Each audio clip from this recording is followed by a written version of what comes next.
Bienvenidos, testigos de la esperanza aplastada y de los sueños silenciados, a un capítulo que resuena con la cruda realidad del poder en el baúl de los días olvidados. Soy Cerberus, y hoy desenterraremos un día que, hace apenas 57 años, selló el destino de una nación y envió una escalofriante advertencia a todo un continente. Hoy es 20 de agosto. En esta fecha de 1968, al caer la noche, los tanques y las tropas de una alianza militar masiva se abalanzaron sobre Checoslovaquia, silenciando una valiente experimentación de libertad que había cautivado al mundo. Era el fin abrupto de la primavera de Praga, un audaz intento de construir un socialismo con rostro humano que fue brutalmente aplastado por la maquinaria del bloque del Este. Este día, la fe en la reforma pacífica se estrelló contra el hormigón y el acero. ¿Cómo pudo una nación, que solo buscaba reformar su propio sistema, provocar tal furia en sus aliados? ¿Y por qué el 20 de agosto de 1968 no es solo una fecha de invasión, sino el día que simboliza la tragedia de la soberanía cercenada, la fragilidad de la esperanza y la implacable mano del autoritarismo? Prepárense, porque hoy abrimos un capítulo de la historia que nos habla de la promesa de la libertad, la brutalidad de la represión y la sombra duradera de la doctrina de la fuerza. Para comprender la chispa que encendió la primavera de Praga y la violenta respuesta que recibió, debemos retroceder a la Checoslovaquia de la posguerra. Tras la Segunda Guerra Mundial, este país, a pesar de tener una fuerte tradición democrática, cayó bajo la órbita de influencia soviética, convirtiéndose en un estado satélite más del bloque del Este. Durante años, fue gobernado con la mano de hierro de un régimen comunista-estalinista, caracterizado por la represión política, las purgas, la censura, la falta de libertades y una economía centralizada que, a pesar de los esfuerzos, languidecía en comparación con Occidente. El descontento era palpable, aunque apenas audible. Sin embargo, a mediados de la década de 1960, el malestar económico y social, junto con una creciente demanda intelectual de mayor libertad y apertura, comenzó a ganar terreno. Intelectuales, artistas, estudiantes e incluso miembros del propio Partido Comunista de Checoslovaquia, KS, empezaron a abogar por reformas. En enero de 1968, un cambio fundamental ocurrió. Alexander Dubček, un comunista reformista más pragmático y humano, asumió el liderazgo del KS, reemplazando al incondicional estalinista Antonín Novotny. Este fue el verdadero inicio de la primavera de Praga. Bajo el liderazgo de Dubček, el gobierno checoslovaco inició un ambicioso programa de reformas. Se levantó la censura de prensa, se permitieron viajes al extranjero, se rehabilitó a víctimas de purgas pasadas y se comenzaron a discutir reformas económicas y políticas que prometían una mayor democratización interna del partido y de la sociedad. La idea era construir un socialismo con rostro humano, un sistema que mantuviera el socialismo, pero con libertades civiles y una mayor apertura, sin renunciar a la alianza con la Unión Soviética. El pueblo checoslovaco, cauteloso al principio, se lanzó con entusiasmo a estas nuevas libertades. Los debates eran abiertos, los periódicos florecían con ideas, y una ola de optimismo barrió la nación. Fue un experimento audaz y fascinante que capturó la imaginación del mundo. Pero esta ola de libertad era vista con profunda alarma por los líderes conservadores de la Unión Soviética y de otros países del Pacto de Varsovia, como Alemania Oriental y Polonia.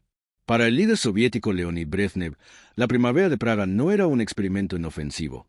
Era una amenaza existencial para la estabilidad del bloque del Este, una infección que podría extenderse y socavar su propio control sobre sus poblaciones.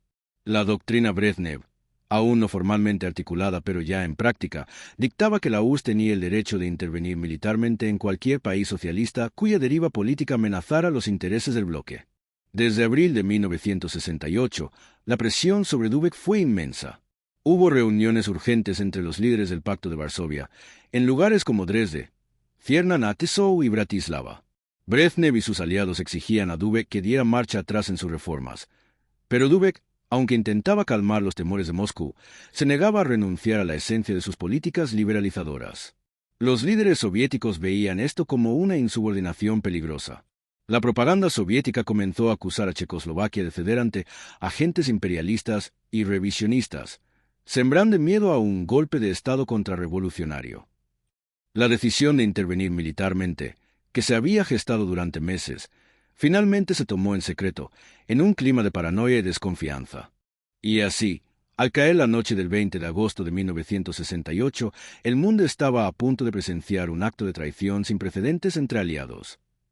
Mientras los ciudadanos checoslovacos dormían, ajenos a la catástrofe que se cernía sobre ellos, los cielos sobre su país se llenaron del zumbido de aviones militares y el estruendo de los tanques.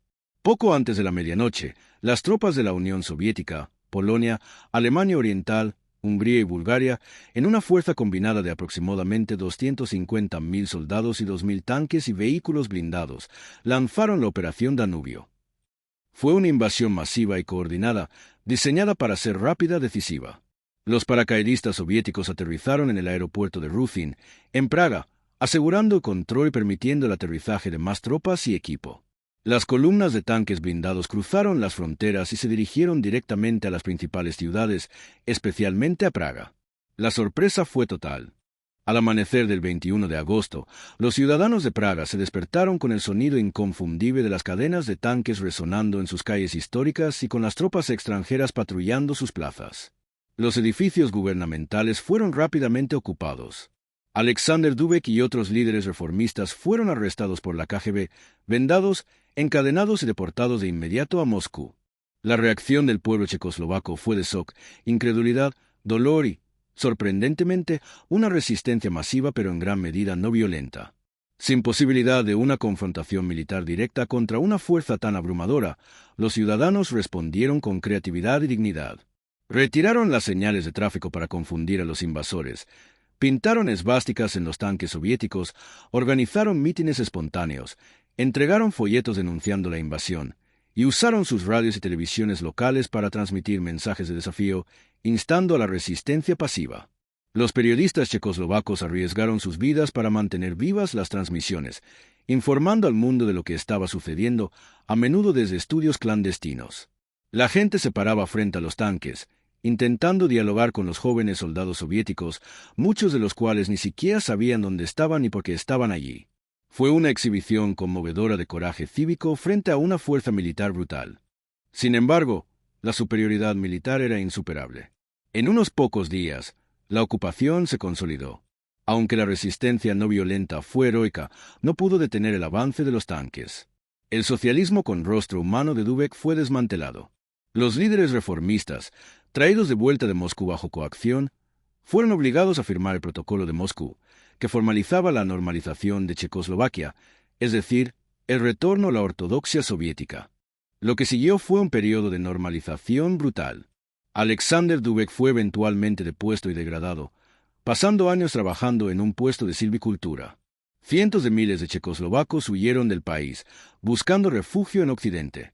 El Partido Comunista fue purgado de sus miembros reformistas, la censura regresó con más fuerza y la atmósfera de miedo y conformidad se extendió por todo el país. La invasión de 1968 reafirmó la doctrina Brezhnev, según la cual la soberanía de los estados del bloque del Este estaba supeditada a los intereses colectivos del bloque, es decir, a los dictados de Moscú. Fue una lección amarga para cualquiera que soñara con una vía nacional al socialismo. El 20 de agosto de 1968, el día en que los tanques entraron en Praga, es, por lo tanto, una fecha de profunda tragedia y un sombrío recordatorio de la brutalidad de la opresión. Simboliza la efímera esperanza de una libertad que fue ahogada y el sacrificio de un pueblo que pagó un alto precio por querer un sistema más justo. La invasión de Checoslovaquia tuvo un impacto devastador en la moral de la izquierda occidental y marcó un punto de inflexión en la Guerra Fría, reforzando la imagen de la Unión Soviética como una potencia represiva. Que el eco del clink-clank de esos tanques en las calles de Praga nos sirva como un eterno recordatorio del valor de la autodeterminación, la necesidad de defender las libertades individuales y la lección perdurable de que el precio de la tiranía siempre es la pérdida de la dignidad humana.